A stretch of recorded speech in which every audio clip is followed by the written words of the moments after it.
The Native Military Corps was a South African military unit during World War II, which consisted of black South African volunteers recruited into the Union Defense Force. Despite the unit's name, they initially had no combative role and mostly served as laborers attached to white South African UDF military units.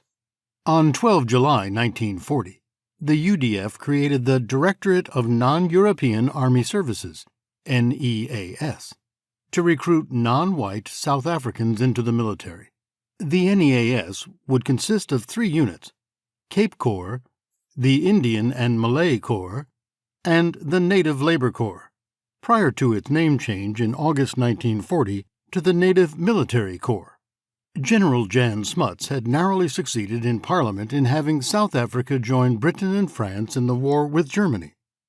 A considerable number of white Afrikaners opposed supporting Britain in its war, with many having pro-German sympathies. To supplement the shortage of white soldiers, Jan Smuts and Major W.H.E. Poole, Deputy Chief of the General Staff, believed non-white recruitment was required. White South Africans were also not sympathetic to the idea of black soldiers serving with equal authority with white soldiers, and their close contact with the latter, as well as being exposed to overseas societies and their politics. It was ultimately decided that black soldiers would serve in non-combatant roles, as the 1912 Act that created the UDF dictated no combat roles for any who serve the organization.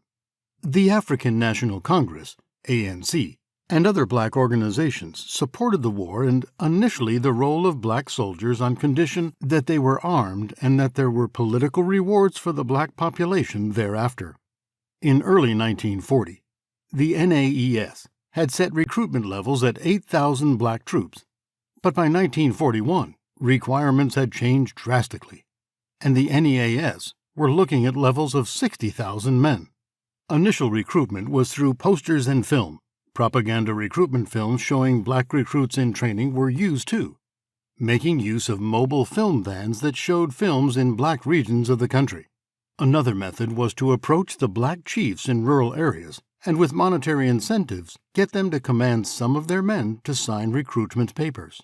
Recruitment came to an end in 1943 as the Allies gained the upper hand over the Axis forces in North Africa, and the need for these types of troops was reduced.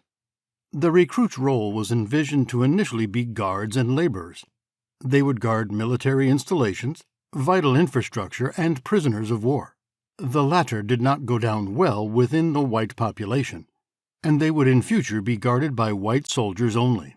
By 1941, due to shortages of UDF manpower, black soldiers' roles were increased to transport drivers, dispatch riders, medic, and office roles at home and abroad. During the war, 1,753 Native Military Corps soldiers were captured by German and Italian forces and were taken prisoner at the fall of Tobruk. One of the Native Military Corps soldiers that was captured was Job Maseko. Maseko became a prisoner of war on June 21, 1942, when Major-General Hendrik Klopper, commander of the South African 2nd Military Division, surrendered the Tobruk Garrison with 32,000 men to Field Marshal Erwin Rommel.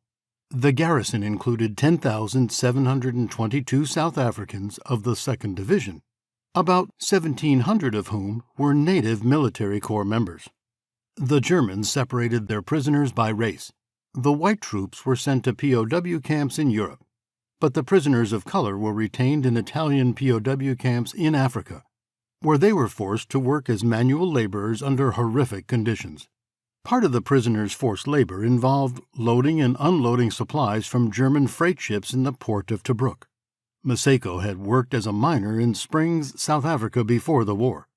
With his pre-war experience working the mines and exposure to explosives, he saw an opportunity to sabotage a German freight ship. On July 21, 1942, while unloading cargo from the German freight ship in the Tobruk harbor, Maseko got 3 of his fellow prisoners to distract the German guards while he went below deck to make a bomb. Using ammunition from which he extracted the cordite and a long fuse, Maseko put together an improvised explosive device which he stashed among jerry cans of gasoline in the ship's hold. When he and his fellow prisoners were taking the final load off the ship, Maseko lit the fuse and then left the ship. The ship was destroyed in the explosion and the subsequent fire. The next day, the POWs were questioned about smoking while on board ship, to which they answered that cigarettes were forbidden and were not included in any rations, which could not be disputed by their Italian captors. Maseko later escaped from the Italian POW camp in Tobruk, and two other fellow NMC members, Masamula Springkan and Hermanus Tasca. The three walked for 3 weeks through the desert and enemy lines to El Alamein. In October 1942, he joined in the defeat of his German and Italian captors as a stretcher-bearer with the 1st South African Infantry Division in the Second Battle of El Alamein. After El Alamein, he was transferred to the 6th South African Armored Division and was gazetted as recipient of the Military Medal, MM, for his actions in Tobruk on 11 March 1943. The award was later bestowed on him by Major-General Henry Frank Theron, while in Italy with the Armored Division. These remarkable men demonstrated dogged courage in the face of great adversity, not only against an enemy but in the face of prejudice and unfair treatment.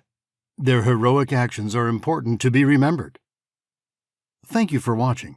Please comment your thoughts below, like and share this video, and subscribe for more interesting and inspiring stories of our history's heroes.